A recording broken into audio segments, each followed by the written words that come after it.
En lo personal les decía que he sido muy ministrado por el Señor, por la palabra que Él nos ha dado. Esta semana en oración yo recibí algo de Dios para poder entender con más claridad cada vez lo que Él nos ha impartido los domingos. Estamos hablando de la vida en el Espíritu, de vivir a Dios. Dios quiere sacarnos de una vida religiosa. Yo lo dije muchas veces y seguramente aquí hay personas que han dicho: yo, aunque he escuchado hablar de Dios, voy a una iglesia y veo como otros en su corazón son tocados, lloran, se quebrantan o están alegres porque experimentan la realidad de un Dios que, por más que yo lo intente o me disponga, yo no lo puedo ver, no lo puedo entender y no lo puedo sentir en mi corazón. Y tal vez es algo que en algún momento todos hemos tenido que vivir, amados. Pero Dios en su misericordia nos ha dado el privilegio de experimentar que Él es una realidad en nuestra vida. No por una experiencia, amados. Usted hoy puede estar aquí, llorar y sentir emocionalmente que, no sé, hay un calor, una cosa ahí extraña. Y puede que Dios en su misericordia aún lo conmueva y emocionalmente usted se quiebre.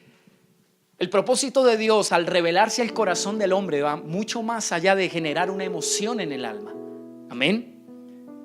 Y Dios quiere que nosotros podamos vivir la realidad de su presencia en nuestra vida. Él tiene para ti un propósito de vida muy distinto al mío, pues Dios es un Dios personal. Y en la manera en la que Él se ha revelado a mi vida, yo lo puedo experimentar en cada área. Pero yo sé, amado, yo sé que quizás no es la misma manera en la que Dios quiere revelarse a ti, porque tú eres diferente a mí. Nomás es vernos en un espejo y ya ahí nos damos cuenta que somos distintos. Amén. Así que hay una vida en Dios que te está esperando si tú confías y abrazas el amor y el perdón de Cristo Jesús, porque Él es el instrumento, Él es el canal donde el Padre vierte su vida, que es el Espíritu Santo en nuestro corazón.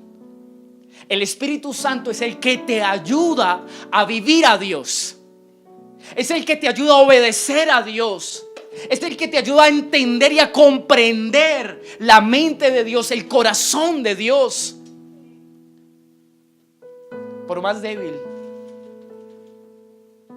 por más incapaz que tú seas, la Escritura dice, el apóstol Pablo dice que el Espíritu Santo es el sello que Dios puso en nuestra vida. Yo no sé si usted alguna vez ha visto un sello, o a veces, no sé, por estar jugando uno coge un sello y ¡pam!, se lo pone en la mano en algún lado. Y un sello tiene que ver con impregnar la imagen de algo en nosotros. Quiere decir que el Espíritu Santo es la imagen de Dios en ti. Cristo es la imagen de Dios en ti. Y aún la Escritura dice que Dios puso, por amor y consideración tuya, puso su Espíritu Santo para ayudarte en medio de tus debilidades, para que tú puedas perseverar y puedas alcanzar el propósito que Él planeó para tu vida. Amén. Amén. Así que mira al que está a su lado con ojos de ternura y amor y dígale: mira, tú y yo, dile, tú y yo hemos sido sellados por el Espíritu Santo. Dile, tenemos el mismo sello en el corazón. Amén. Ahora míralo y señalo y dígale: el Espíritu Santo en ti es la garantía de que no vas a estar solo, sino que el Padre, a través del Espíritu Santo, te va a ayudar todos los días a salir adelante. Amén. Esa es la riqueza y la bendición que hemos heredado a través de Cristo Jesús, y lo que el Padre nos tenía preparados a nosotros. Y esta semana, orando al Señor, el Señor trajo un pensamiento a mi corazón, y a través de ese pensamiento me habló y me ministró y me dijo: quiero que el mensaje del domingo lo dirijas hacia eso que te quiero expresar. Y cuando el Señor me habló eso, yo quedé muy tocado, amados, porque yo puedo decir por experiencia propia que Dios es un Padre verdadero y genuino. Y lo que le voy a expresar no lo hago para inspirar su lástima, más bien para animarle y hacerle entender que en Él usted puede encontrar un Padre. Yo no tuve un padre. Y desde que yo era un niño, amados, en mi corazón se cultivó y creció una profunda necesidad por una figura paterna. Intenté en mis tíos, intenté en las personas que de alguna manera representaban un hombre adulto, buscar desesperadamente a alguien que me abrigara o me abrazara como un padre, amados. Cuando yo crecí, amados, y empecé ya a vivir la vida adulta, teniendo que afrontar la realidad de la vida, porque yo creo que a todo joven, tarde o temprano, le va a tocar enfrentar la realidad de lo que es la vida. Uno de niño se sienta a la mesa y uno no sabe de dónde proviene ese alimento, pero el día que usted crece, usted sabe cuánto cuesta traer un alimento a la mesa. Pero cuando yo empecé a crecer, amados, una de mis principales necesidades era la necesidad de que un padre me formara y me instruyera. Yo no sabía cómo enfrentar la vida. En parte, una de las razones por las cuales en un momento quise quitarme la vida es esa, porque yo miraba la vida y yo decía: esto es muy difícil. ¿Qué va a ser de mí mañana? ¿Hacia dónde cojo? Y yo veía de alguna manera que no tenía el carácter, el temperamento, o como dicen por ahí, el perrenque, para tomar buenas decisiones o para empezar a edificar un futuro para mi vida. Y en ese momento, en oración, yo le dije: Dios, si tú eres real, yo te ruego que te reveles como un padre a mi vida. Y así fue. Dios usó el accidente, Dios usó tantas circunstancias, que anoche, meditando en esto, hacía la cuenta y llevo 19 años después de que Dios me concedió el privilegio de conocerlo como un padre. Y siempre le dije eso: yo quiero que me disciplines, me orientes, me corrijas. Quizás los que tienen un padre físico hoy en día, siendo hijos, dicen: estoy cansado de la cantaleta de mi papá. Ese viejo no hace más que regañar y decirme que no. Pero en el fondo, amados, cuando uno no tiene algo, ahí es cuando uno considera el valor de ese algo. Y yo le decía: Padre, yo aún quiero recibir tu paternidad, en el sentido de que si tienes que decirme no, no importa, pero yo quiero sentir que ahí estás tú a mi lado. Y ese es un privilegio, amados, que el Padre, sin que tú y yo lo supiéramos, nos dio desde la eternidad. El apóstol Pablo dice que usted y yo fuimos predestinados para ser sus hijos. Y eso es una verdad profunda que a mí, amados, me consoló, que a mí me restauró, que sanó la herida profunda que me dejó el hecho de que yo no tuve un padre físico en mi vida. Y hoy puedo decir que tengo un padre que es más real de lo que yo puedo ver y aún entender con mi mente y mi razón. Y en esta mañana quiero que compartamos acerca de eso. Vaya conmigo a Juan capítulo 4.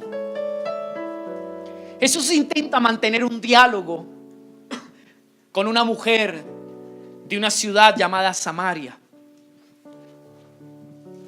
Y Jesús de alguna manera quiere hacerle entender una verdad muy profunda que va a transformar y cambiar el resto de su vida.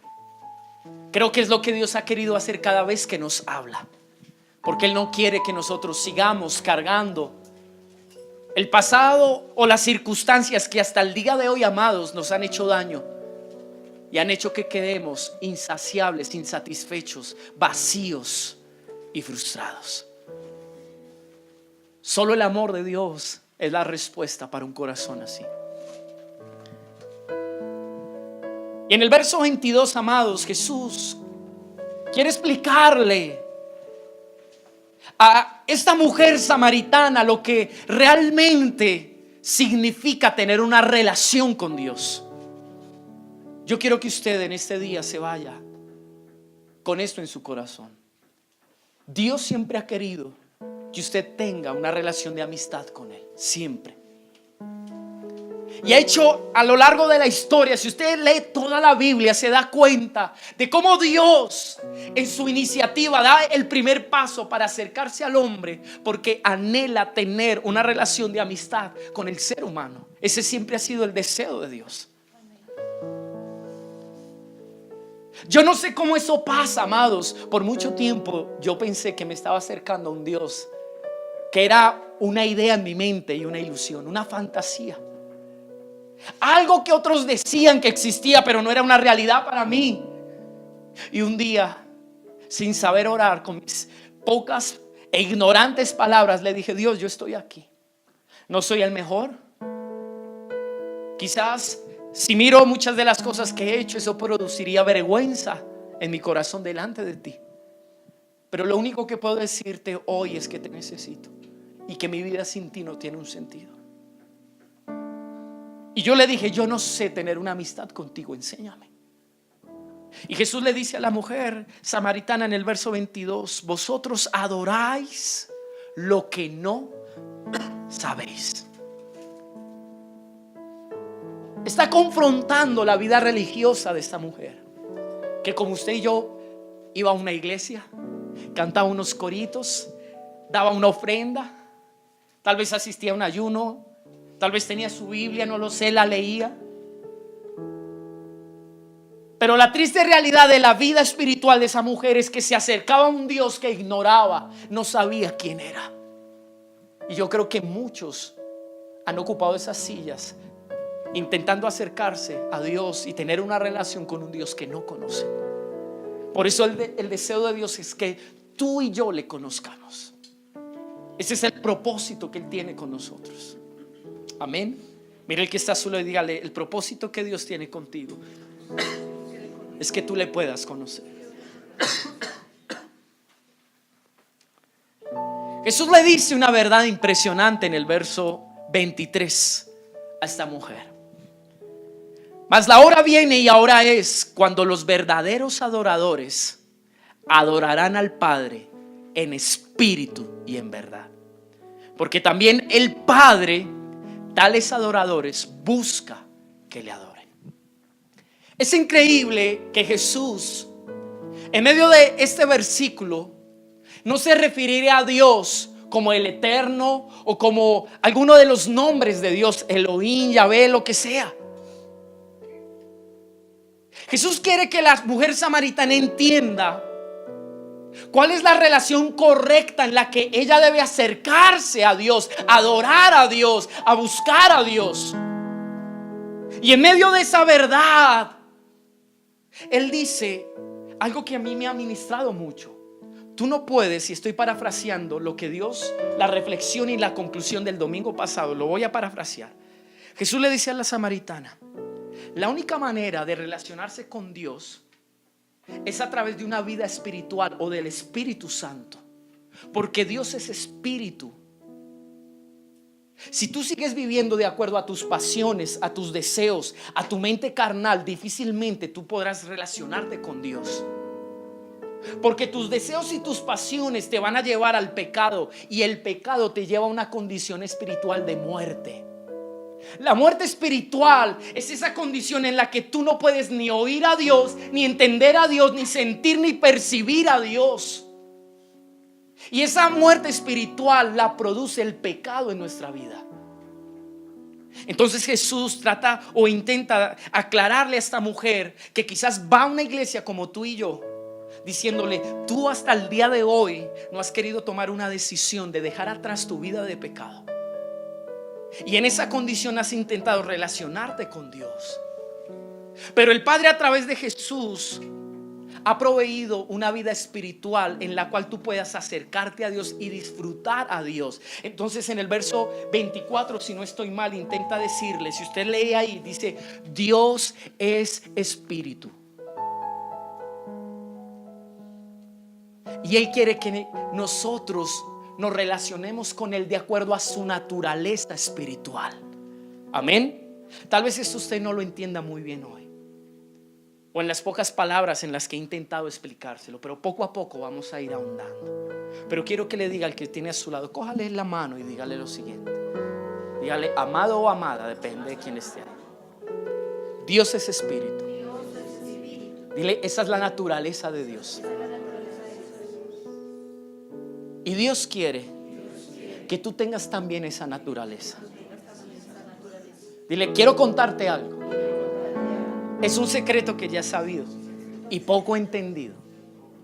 Dile, a través de la cruz, o sea, de la muerte de Jesús, el Padre, a través de la muerte de su Hijo, te dio esa naturaleza espiritual. Si tú crees en Jesús, dile, entonces Él quiere ahora que tú, en esa naturaleza espiritual, te acerques a Él y te relaciones con Él. Eso es lo que intenta decir estos 3 versículos. Es increíble, y vuelvo y lo digo, que Jesús, hablando o refiriéndose a Dios, no se refiere a Él en uno de sus nombres o dice simplemente Dios, sino dice el Padre busca. Es increíble que refiriéndose a Dios, lo está revelando, lo está mostrando en la calidad de Padre, en su rol de Padre. Porque yo entiendo, y eso me ministra, que el Padre busca relacionarse con nosotros a través de esa naturaleza espiritual que nos ha dado en su Hijo Jesús. Usted jamás podrá amar a Dios y conocer a Dios desde su condición humana, débil y caída. Todos nosotros poseemos 3 cosas que Dios nos otorgó cuando nos creó. Cuerpo, ¿verdad? ¿Quiero decir o no? Pellizquese un poquito a ver si usted tiene cuerpo o no. Bueno, unos tienen más que otros, pero lo tenemos, amados. El cuerpo, que es este estuche físico, ¿verdad? El alma, que son nuestras emociones, nuestra voluntad y la mente. Ese es el alma del hombre. Y el espíritu, que es allí donde el Padre deposita su Santo Espíritu para que nosotros desde allí nos relacionemos con Él. Amén. Amén. Amén. Vamos cogiéndola un poquito, poco a poco vamos a entenderlo más. Entonces Jesús dice, el Padre está buscando gente que se relacione con Él, gente que tenga su misma naturaleza. Eso es lo que quiere decir Jesús allí. Hoy te digo, iglesia, el Padre está buscando adoradores con su misma naturaleza espiritual. Amén. Amén.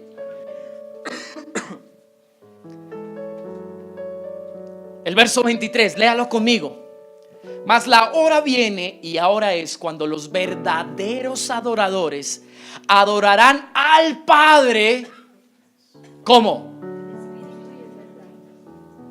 Diga conmigo, Dios está ofreciendo su paternidad para relacionarse con nosotros.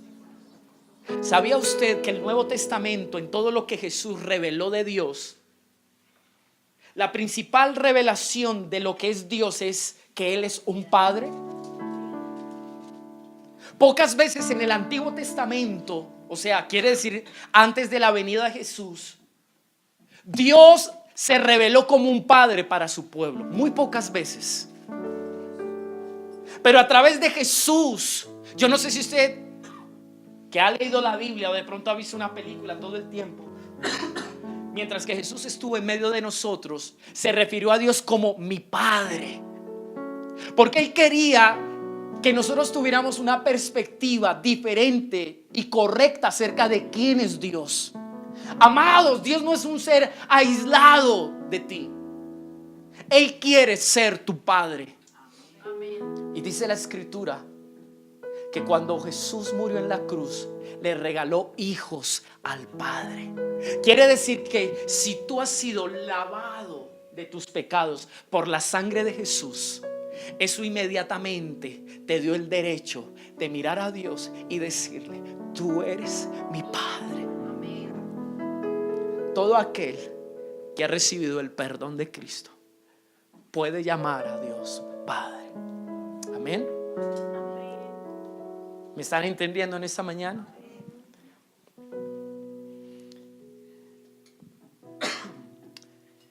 Vaya conmigo a Juan capítulo 5, un poco adelante.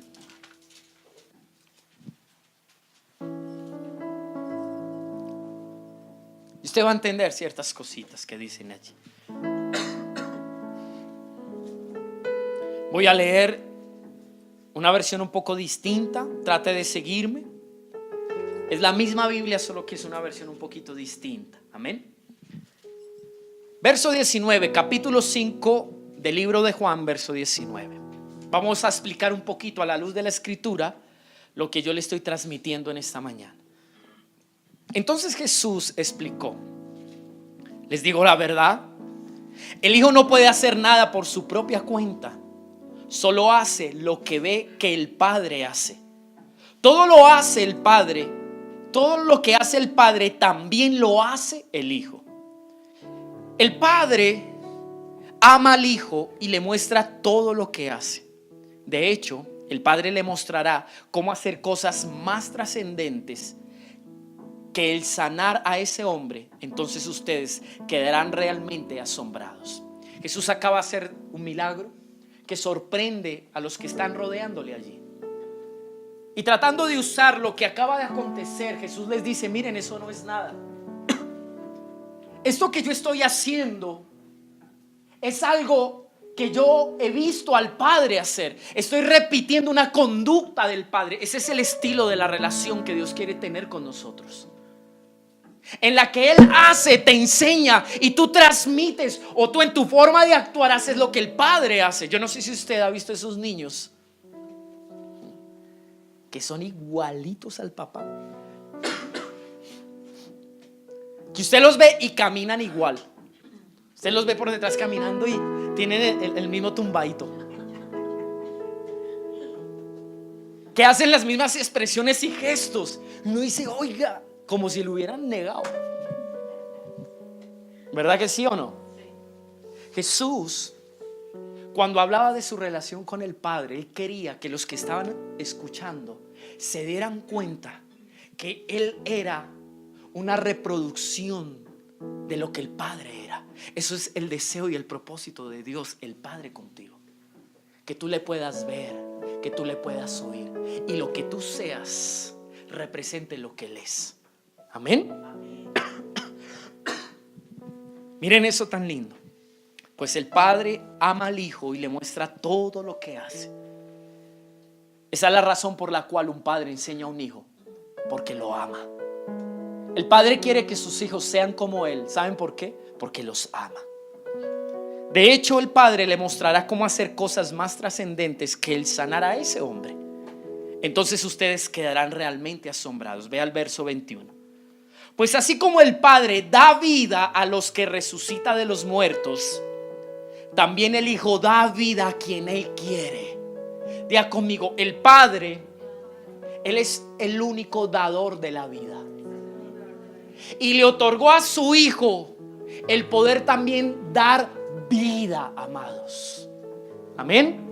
Por eso la Escritura habla que Jesús en su muerte y resurrección nos dio vida, una vida distinta a la que quizás habíamos vivido antes de conocerle y de caminar con Él.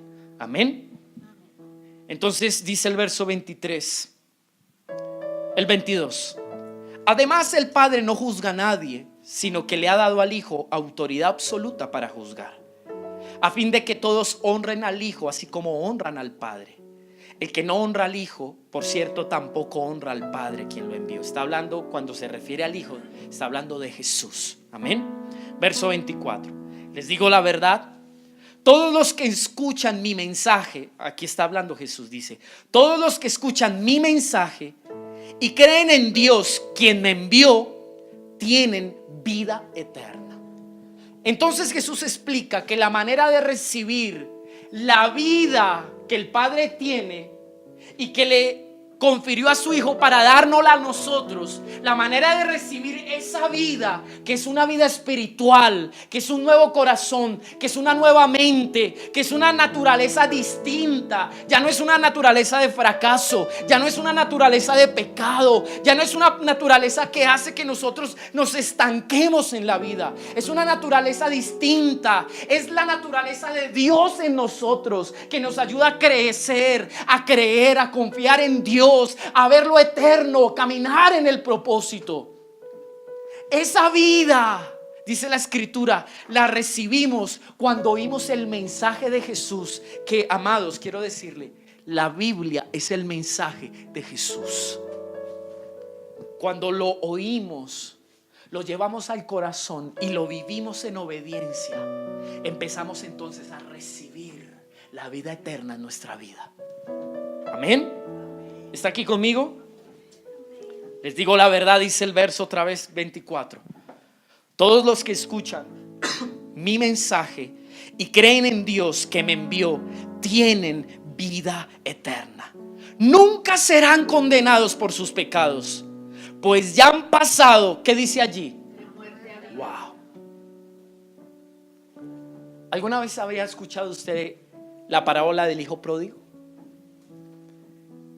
El padre feliz de que su hijo, que se había ido, se había descarriado, había tomado la herencia que le pidió al padre, diciendo: dame la herencia, que yo me quiero ir de la casa, yo ya no me aguanto más sus reglas y que me digan lo que tengo que hacer, yo quiero mi autonomía. Yo creo que en ese punto muchos de nosotros en nuestra juventud estuvimos frente y en contra de nuestros padres. Dice la Escritura que el hijo pródigo se lleva la herencia, se la malgasta, llega a un estado de pobreza al punto donde está, dice la Escritura, que cuidando marranos. Y por causa de que él no tenía ni siquiera con qué comer y para qué comer, miraba la comida de los marranos y decía: ay, yo quisiera llevarme estas algarrobas a mi boca. Imagínese hasta dónde llegó este hombre. Pero en su corazón empieza a reflexionar y dice: wow, mira, ¿sabes qué? Yo estaría mejor en la casa de mi padre. Creo que eso nos ha pasado a todos. Quizás dejamos a Dios, nos apartamos de Él, porque quisimos vivir nuestra propia vida, tomar nuestras propias decisiones, administrar nuestro tiempo, nuestras decisiones a nuestra manera. Y Dios dijo: bueno, está bien, vete. Pero como todos, al momento de volver a Dios, quizás como ese hombre, primero reflexionamos mirando el fracaso de nuestras vidas, porque lo único que queda después de alejarnos de Dios, amados, es un vacío, es un fracaso y una frustración. Y él dice: volveré a la casa de mi padre. La Escritura dice que él vuelve porque él sabe que en la casa de su padre podría recibir mejor trato que donde él estaba.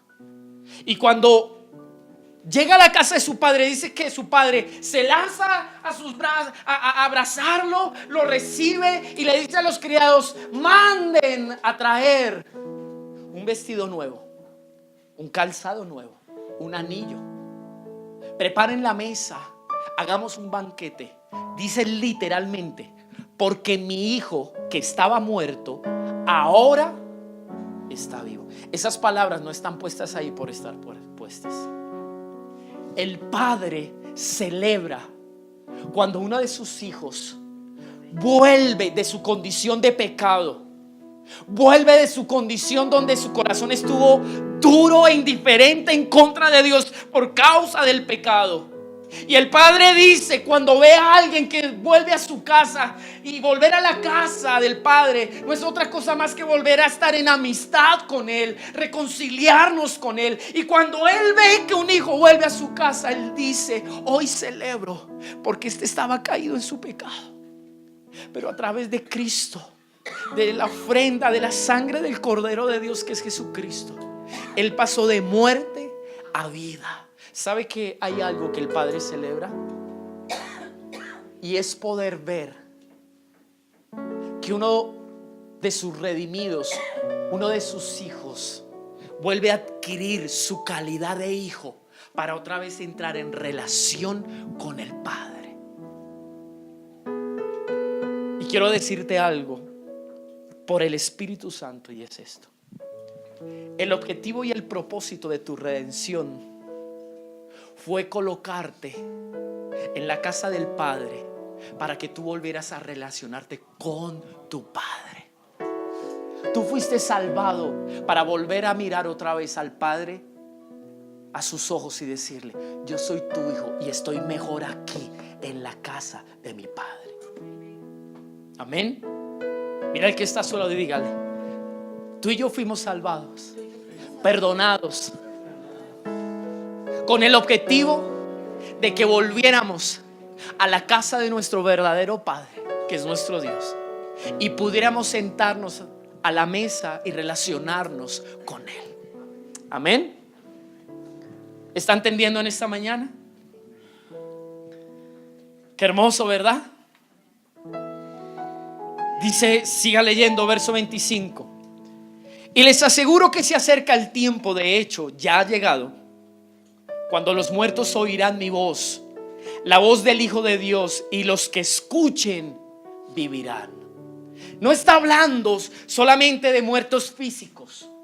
Está hablando de hombres y mujeres que por causa de sus malas decisiones, que los llevaron a una vida de pecado, ellos adquirieron una condición de muerte espiritual.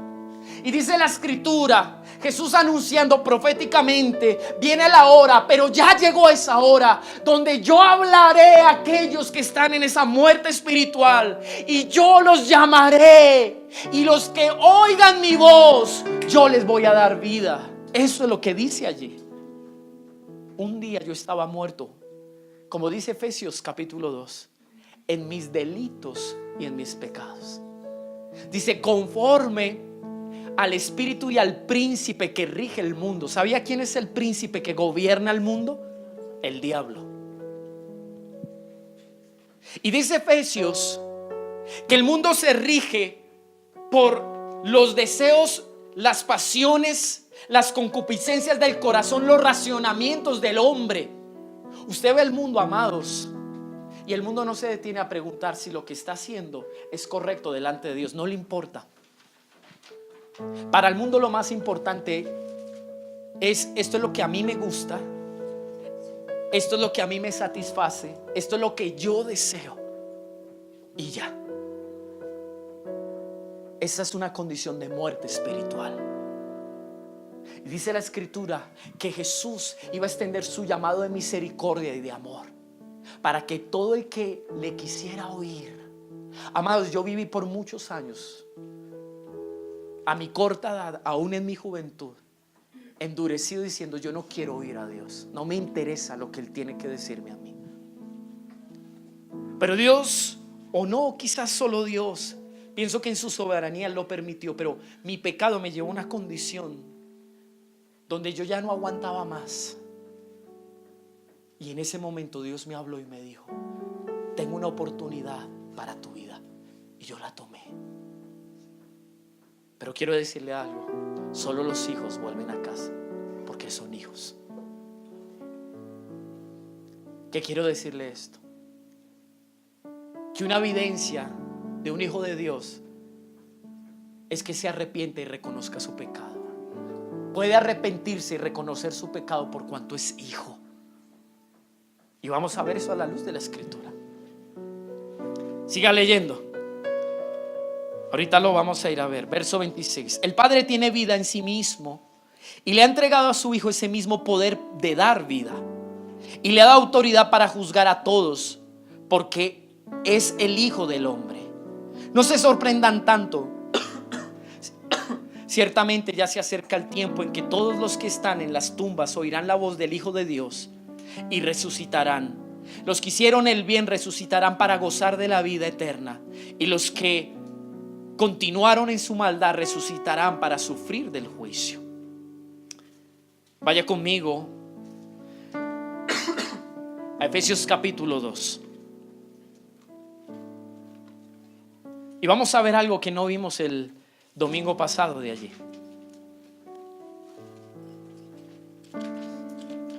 Usted desde allá interceda para que Dios le dé fuerza al negrito y siga ahí tocando. Pobrecito. Verso 1 dice: antes ustedes estaban muertos a causa de su desobediencia y sus muchos pecados. ¿Qué fue lo que nos llevó a un estado de muerte espiritual? Según esta versión, la desobediencia y el pecado. Verso 2. Vivían en pecado igual que el resto de la gente, obedeciendo al diablo, el líder de los poderes del mundo invisible, quien es el espíritu que actúa en el corazón de los que se niegan a obedecer a Dios. Amado, cuando tú y yo nos resistimos a someternos a la voluntad de Dios y al señorío de Cristo en nuestras vidas, abrimos las puertas para que el diablo nos gobierne. ¿Sabías usted qué es lo que espiritualmente pasa? Y dice el verso 3: todos vivíamos así en el pasado, siguiendo los deseos de nuestras pasiones y la inclinación, diga conmigo, de nuestra naturaleza. Diga conmigo, la inclinación de nuestra naturaleza pecaminosa.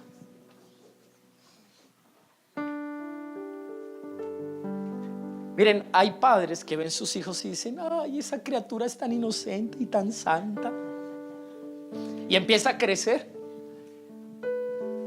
Y los padres se sorprenden porque dicen: ay, este muchachito que antes medio balbuceaba y tocaba tenerlo ahí todo juiciosito, ahora se volvió necio, se aira, es egoísta, es peleón, le quita los juguetes al otro. ¿Por qué se comporta así? Pastor, ore por el niño porque está endemoniado. ¿Sabía que nosotros hablamos así porque ignoramos una verdad en la Escritura? Todos al nacer poseemos una naturaleza pecaminosa. Todos. Ahorita vamos a ver. En Romanos dice que el día en que Adán pecó, abrió la puerta para que todas las generaciones después de él recibieran el pecado y las consecuencias del pecado en sus vidas. Dice: por cuanto uno pecó, todos pecaron. Dice así, ahorita lo vamos a ver. Y un niño, por más que no sepa hablar y no haya visto con sus ojos lo que es el pecado en su corazón o en su interior, ya hay una naturaleza de pecado. ¿Sabía eso usted? Amén. ¿Lo sabía? Es lo que quiere explicar aquí el apóstol Pablo en Efesios. Dice: todos vivíamos así en el pasado, siguiendo los deseos de nuestras pasiones y la inclinación de nuestra naturaleza pecaminosa. Esa naturaleza, amados, dice la Escritura, que está inclinada siempre a hacer lo malo, nunca lo bueno. Yo recuerdo que la primera vez que me robé algo fue un reloj. Y fue en una visita que mi madre me llevó a visitar a una de sus amigas. Y yo lo vi pagando y ella no lo sabía. Y no podría decir: pero bueno, si no tuvo un papá o una mamá ladrona. Esa no es la explicación. Usted no se ha dado cuenta que hay niños o niñas, muchachos que crecen en un entorno tan complicado, pero no resultan de acuerdo a ese entorno, son distintos. Puede que unos sí sean influenciados, pero hay otros que no. Al final nosotros resultamos en la vida pecando porque es la inclinación de nuestro corazón, ¿o no? Usted le dice al niño que está tratando de educar que no meta los dedos en el interruptor y lo empieza a mirar a usted y lo reta con la mirada y manda la manito y manda, dice que no porque le doy y hace Esa es la inclinación de su corazón, ¿verdad que sí? Dice: nosotros antes teníamos esa naturaleza.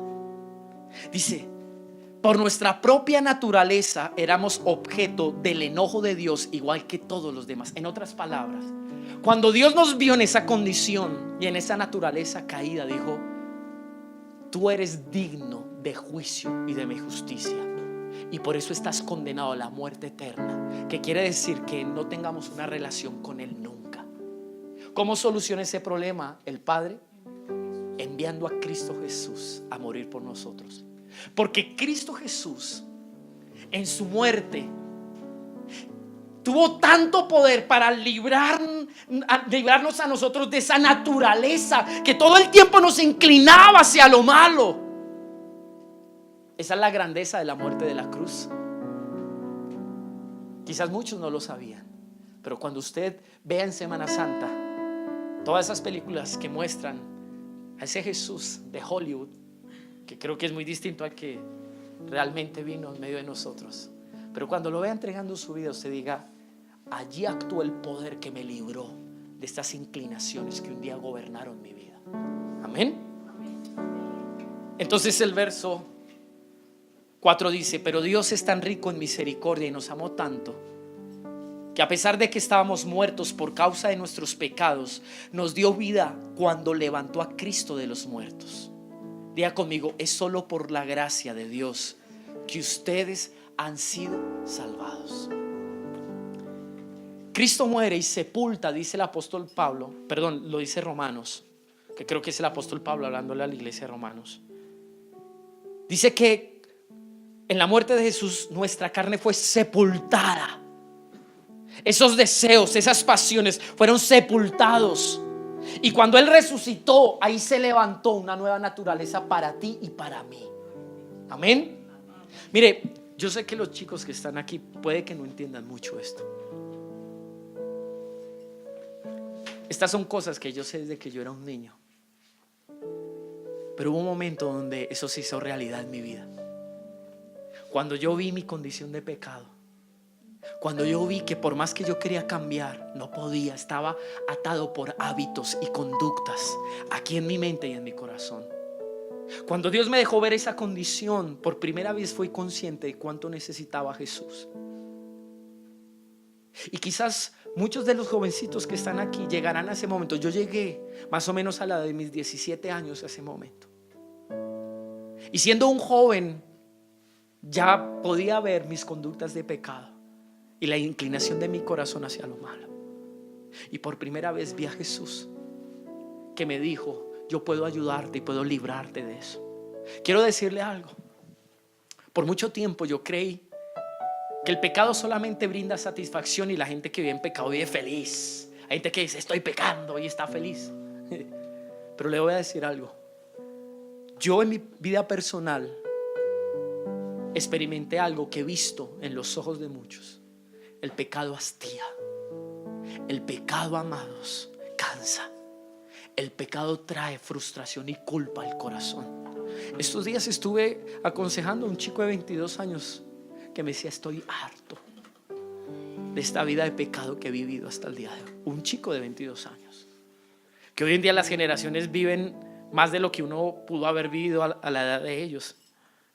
Yo creo que el pecado que yo viví o que he vivido a mis 36 años, hoy en día los chicos que tienen 12, 15 años lo han vivido ya desde muy temprana edad, porque así es el mundo. Y son las generaciones de los últimos tiempos. Han visto más cosas que han dañado su corazón. Han estado expuestos a realidades que poco a poco han ido dañando los buenos valores en sus vidas y en sus corazones.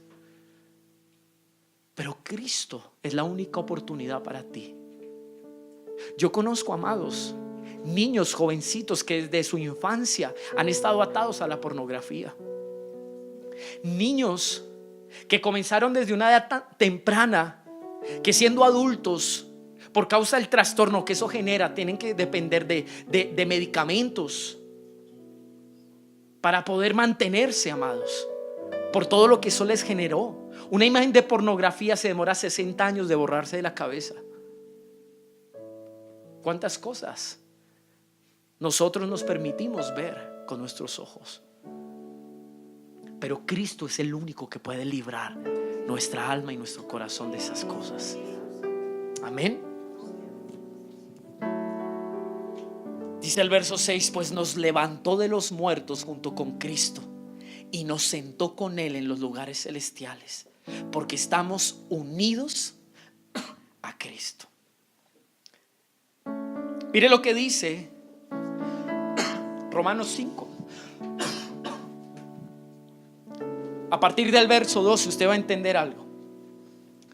¿Cuántos niños han pasado de los que están aquí, los jóvenes? Bueno, yo los veo niños porque los veo pequeños.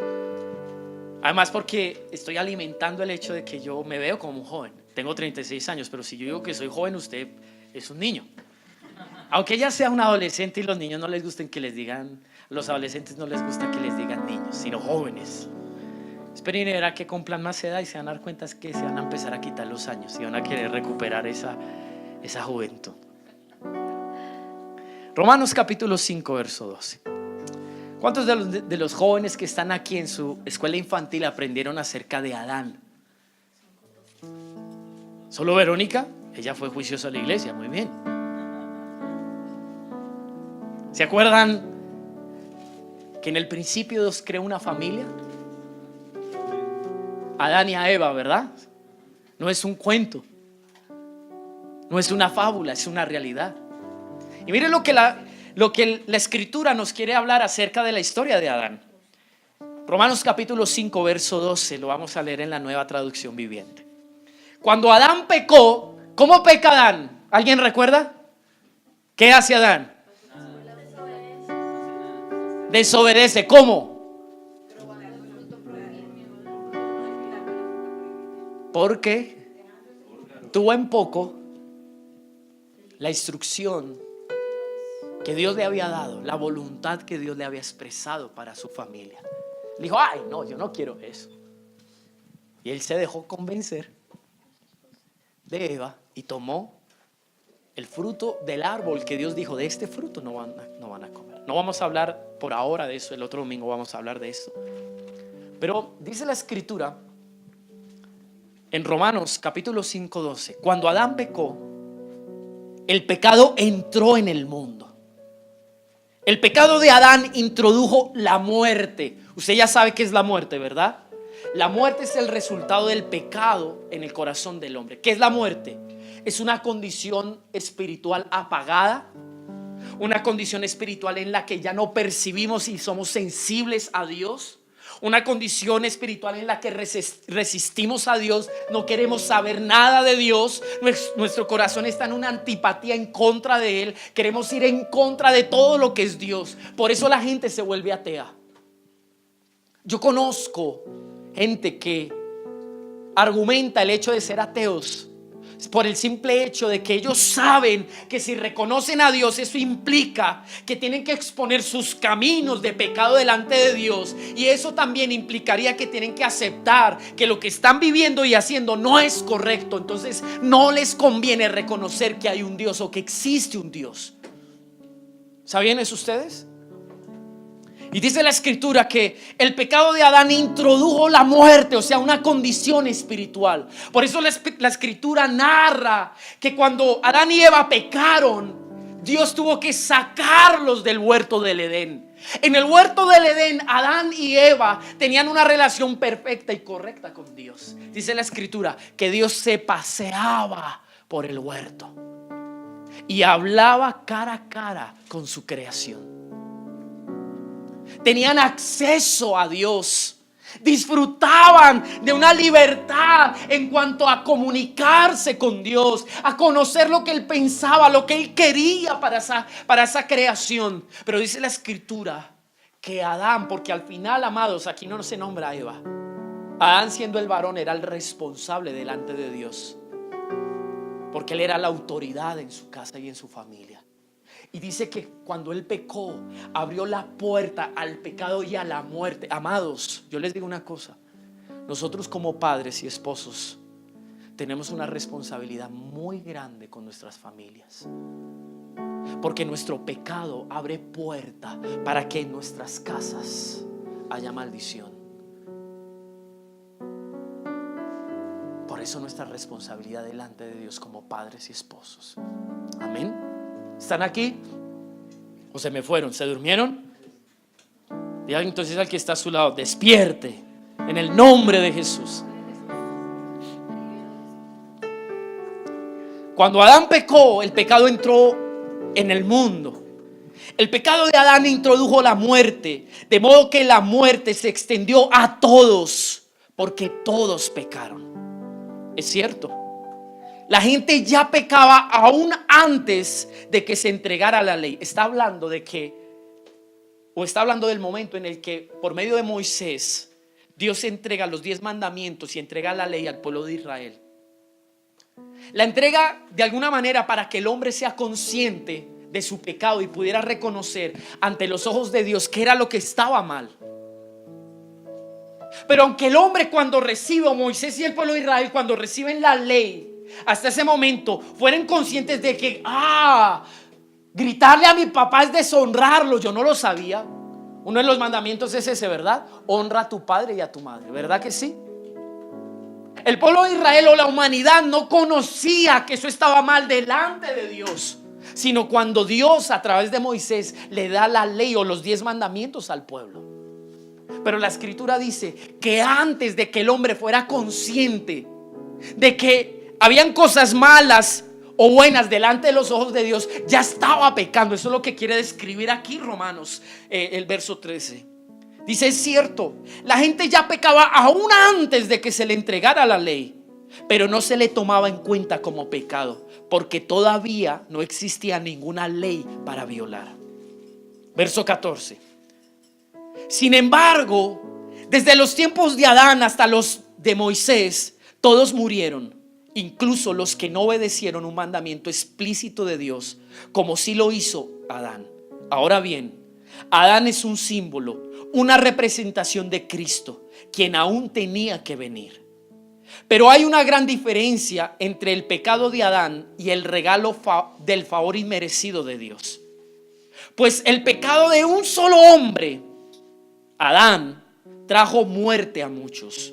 Pero aún más grande es la gracia maravillosa de Dios y el regalo de su perdón para muchos por medio de otro hombre, Jesucristo.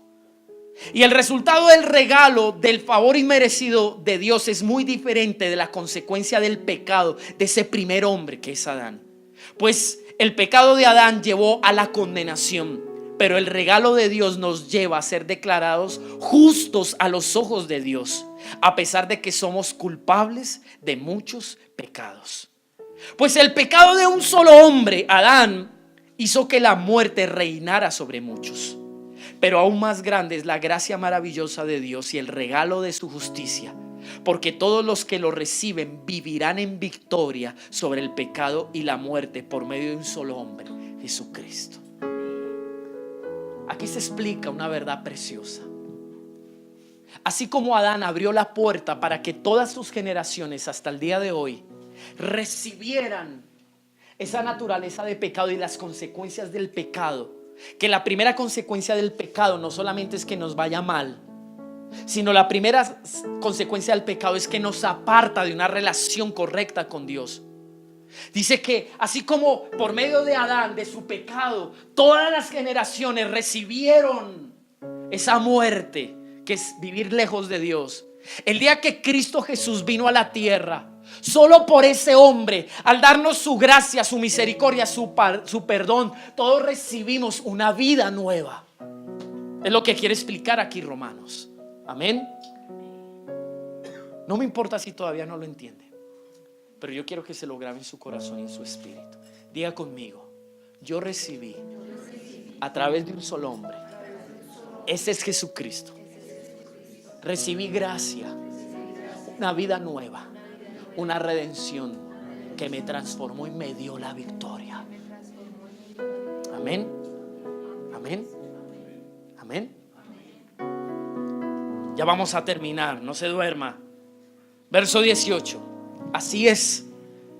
Un solo pecado de Adán trae condenación para todos, pero un solo acto de justicia de Cristo trae una relación correcta con Dios y una vida nueva para todos. Yo quiero que subraye el verso 18 porque es el más poderoso del capítulo 5. Y lo va a repetir conmigo, repítalo conmigo. A ver, Sara y Camila, van a repetirlo conmigo. Verso 18, diga: así es, todos juntos, así es.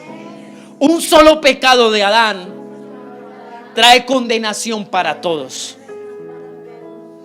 pero un solo acto de justicia de Cristo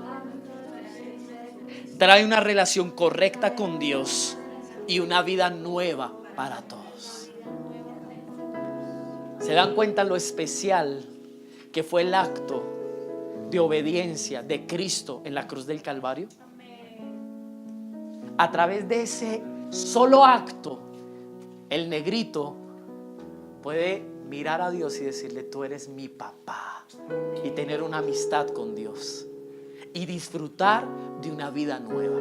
Dos cosas nos otorgó entre muchas, pero hablando del texto, dos cosas nos otorgó el Padre a través de la muerte de su Hijo, y es una relación correcta con Dios y una vida nueva. Amén. Dice: por uno solo que desobedeció a Dios, muchos pasaron a ser pecadores. Esa es la triste historia. Usted puede decir: ay, pero el que pecó fue el degenerado de Adán. ¿Yo qué tengo que ver con lo que hizo? Él abrió la puerta para que el pecado entrara a todas las generaciones del mundo. ¿Y cuántos siglos y miles de años han pasado desde la historia de la vida de Adán? Y aún el hombre todavía manifiesta esa naturaleza de pecado. Pero a pesar de que Cristo murió hace más de 2000 algo de años, Él sigue ofreciendo una vida nueva para aquellos que se rindan ante su amor y su perdón. Yo quiero esa vida. Amén. Y Dios quiere esa vida para ti. Siga leyendo, verso 20. La ley de Dios fue entregada para que toda la gente se diera cuenta de la magnitud de su pecado. Pero mientras más pecaba la gente, más abundaba la gracia maravillosa de Dios. Dice su versión: porque donde sobreabunda el pecado, sobreabunda la gracia. Entonces, así como el pecado reinó sobre todos y los llevó a la muerte, ahora reina en cambio la gracia maravillosa de Dios, la cual nos pone en la relación correcta con Él y nos da como resultado la vida eterna por medio de Jesucristo nuestro Señor. Es increíble que en el capítulo 5 se repite un concepto 2 veces. ¿Por qué cree usted? Mire que se está repitiendo otra vez que el regalo de la gracia, que es el perdón y la muerte de Jesús, nos pone en una relación correcta con Dios y como resultado nos da una vida eterna, o sea, una vida nueva. ¿Sabe por qué se repite doble? Diga conmigo: porque es lo más importante a tener en cuenta y lo que no se nos puede olvidar. Esto es lo que Jesús quiso ofrecerle a esa mujer samaritana: una vida y una relación con Dios. Amén. ¿Está aquí conmigo o no? ¿O se me fue? Entonces mire lo que dice el capítulo 6. Ya vamos a terminar, nos falta como 1 hora y media más o menos. Los muchachos se sorprenden y se ríen y dicen: Dios mío, saquen a este loco. Romanos capítulo 6, el siguiente. Ahora bien, ¿deberíamos seguir pecando para que Dios nos muestre más y más su gracia maravillosa? Por supuesto que no. Nosotros hemos muerto al pecado. Entonces, ¿cómo es posible que sigamos viviendo en pecado? Se le habla a una iglesia que se le busca o se quiere recordar que ya ellos disfrutan de una relación con Dios distinta, que ahora a través de Jesús Dios les ha otorgado una vida nueva. Pero ¿por qué razón siguen viviendo en su pecado? Dios no te salvó, Dios no te perdonó para que tú volvieras a tu vida antigua. Él te perdonó y te salvó para que tú pudieras tener una amistad con Él y disfrutar de una vida distinta, una vida de santidad, una vida donde todo lo que tú hagas le brinde honra y agrado. Alguien dijo la semana pasada, escuché esto que me impactó: no hagas nada en el día que no te deje dormir por la noche.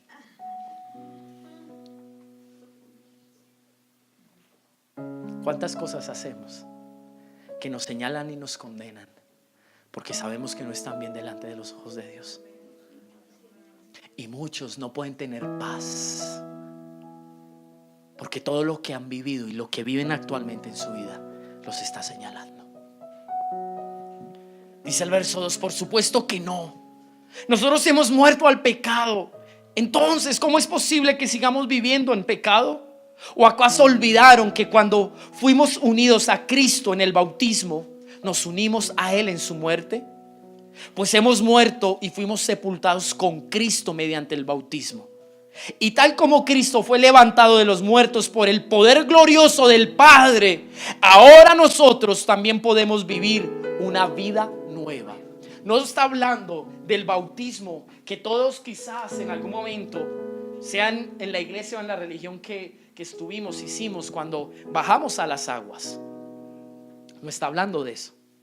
Está hablando del bautismo que da Jesucristo. ¿Saben cuál es el bautismo que Cristo da? Su Espíritu Santo, dice la Escritura. Juan el Bautista dijo: vendrá uno que bautizará con fuego. Y está hablando del Espíritu Santo. En otras palabras, todos los que han recibido el Espíritu Santo, es inconcebible que vuelvan a una vida de pecado. Es lo que quiere explicar ese verso que acabé de leer. Verso 5. Dado que fuimos unidos a Él en su muerte, también seremos resucitados con Él. Sabemos que nuestro antiguo ser pecaminoso fue crucificado con Cristo para que el pecado perdiera su poder en nuestra vida. Ya no somos esclavos del pecado. Quiero decirle algo. La metáfora o lo que de alguna manera nos quiere expresar estas palabras es que en la cruz no solo estaba Jesús. ¿Sabe quién estaba? Usted y yo. Nuestra carne allá estaba muriendo y Cristo la estaba venciendo en sus heridas, o por sus heridas y su entrega. ¿Se dan cuenta que la imagen de Cristo en la cruz no solamente es una porcelana que las mamás a veces cuelgan en las casas o en las habitaciones? Eso representa que Cristo venció por mí algo que yo no podía vencer. Amén. Y era una naturaleza de pecado. Amén. ¿Y se está durmiendo el negro? Ya se le entumieron los dedos. Pues cuando morimos con Cristo, verso 7, fuimos liberados del poder del pecado. Dígale al que está a su lado: cuando morimos con Cristo, fuimos liberados del poder del pecado. Verso 8. Y dado que morimos con Cristo, sabemos también que también viviremos con Él. Estamos seguros de eso porque Cristo fue levantado de los muertos y nunca más volverá a morir. La muerte ya no tiene ningún poder sobre Él. Cuando Él murió, murió una sola vez a fin de quebrar el poder del pecado. Pero ahora que Él vive, vive para gloria de Dios. En otras palabras, si Él vive para gloria de Dios y nosotros a través de su resurrección vivimos, adivinen ustedes cuál es el propósito de que nosotros vivamos. También para la gloria de Dios. Amén. Diga al que está solo: tú y yo vivimos para la gloria de Dios. Verso 11. Así también ustedes deberían considerarse muertos al poder del pecado y vivos para Dios por medio de Cristo Jesús. No permitan, diga conmigo, no voy a permitir, diga, no voy a permitir que el pecado controle la manera en la que yo vivo. Mira al que está a su lado y dígale: hoy voy a darle el mejor consejo de su vida. Y dígale esto, y gratis. Dígale, no le va a cobrar nada. Dígale: no permitas que el pecado controle tu manera de vivir. Amén. No caigan ante los deseos pecaminosos. Verso 13.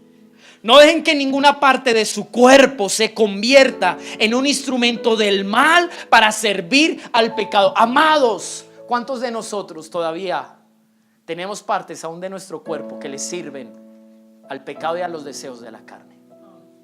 Muchos: sus ojos, sus manos, sus miembros íntimos. ¿Cuántos de nosotros, nuestro cuerpo todavía está esclavizado de hábitos ocultos, vergonzosos, de pecado? Y aquí está diciendo: no dejen que ninguna parte de su cuerpo se convierta en un instrumento del mal para servir al pecado. En cambio, entréguense completamente a Dios, porque antes estaban muertos, pero ahora tienen una vida nueva. Así que usen todo su cuerpo como un instrumento para hacer lo que es correcto para la gloria de Dios. El pecado ya no es su amo, porque ustedes ya no viven bajo las exigencias de la ley. En cambio, viven en la libertad de la gracia de Dios. Amén. Viene algo tan precioso que no sé si darlo para no dejarlos a medias. Unos dirán: ay, pastor, córtelo ya. Pero seguro si el otro domingo entramos en esto va a haber algo lindo. Es que no puedo dejarlo a medias. Gálatas 4:6.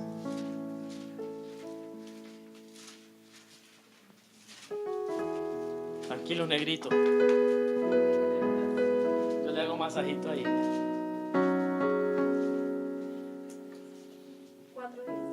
4:6. Dice esta versión, que es la Nueva Traducción Viviente. Es una muy buena traducción, muy buen lenguaje que usa. De hecho, si usted quiere empezar a leer la Biblia y dicen es que de pronto puede que no la entienda, cómprese una versión Nueva Traducción Viviente, que es muy sencilla de entender. Amén. Gálatas capítulo 4 verso 6. Miren lo que dice: y debido a que somos sus hijos, Dios envió al Espíritu de su Hijo. ¿Quién era el Hijo de Dios? Jesús. Dice que Dios envió al Espíritu de su Hijo Jesús a nuestro corazón. Vamos a pensar en esas palabras. Diga conmigo: debido a que yo soy hijo de Dios.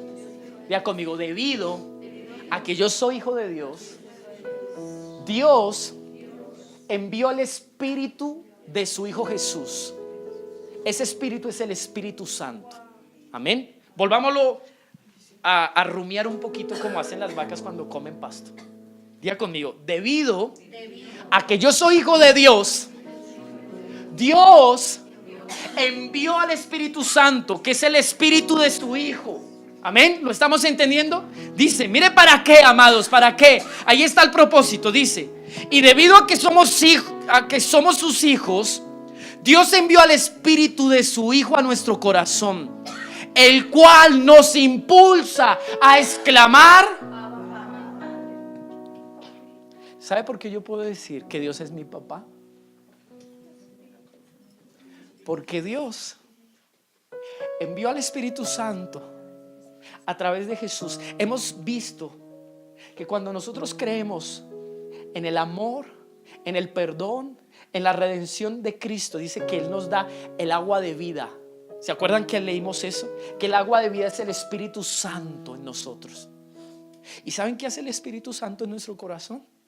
Nos lleva a mirar a Dios y decirle: tú eres mi papito. Yo no puedo decir que Dios era mi papá solamente porque tenía una necesidad de un padre. Yo no pude decir que necesitaba relacionarme con Dios y poder conocer que Él era mi padre solamente porque un día se me ocurrió. Dios me dio el privilegio de que el día que fui limpiado por la sangre de Jesús, Él puso su Espíritu Santo en mí, y su Espíritu Santo en mi espíritu me lleva a acercarme al Padre. En la naturaleza del Padre, que es el Espíritu Santo en mi corazón, me lleva a decirle: papito. La palabra Abba es una palabra hebrea que traduce papito, que es la forma de referirse a un padre con cariño. En otras palabras, la palabra Abba demuestra que en mi relación hacia Dios hay cariño, hay una expresión de amor. Es el Espíritu Santo en mi corazón que me hace relacionarme de una manera correcta con Dios. Y la manera correcta de relacionarme con Dios es como hijo, viéndolo a Él como mi Padre. Amén. Amén. Esto es lo que Jesús quería decirle a la mujer samaritana. El Padre busca adoradores que le adoren en su misma naturaleza. ¿Y saben cuál es la naturaleza de Dios en nosotros? El espíritu de su Hijo, que es el mismo Espíritu Santo en nosotros, quien en nuestro corazón usa una palabra que es muy linda, dice clama, Abba Padre. ¿Sabe qué significa la palabra clamar? Llamar a gritos. ¿Cuántos de los que están aquí han estado en situaciones tan difíciles que a gritos, aunque no griten, han pedido ayuda? Diga conmigo: el Espíritu Santo en mi vida me hace clamar a gritos por mi papito. Amén. Esa es la relación que Dios quiere que tú y yo tengamos con Él. La versión AF dice: y prueba de que sois hijos es que Dios ha enviado al Espíritu de su Hijo a vuestros corazones, y el Espíritu clama: Padre. Póngase en pie.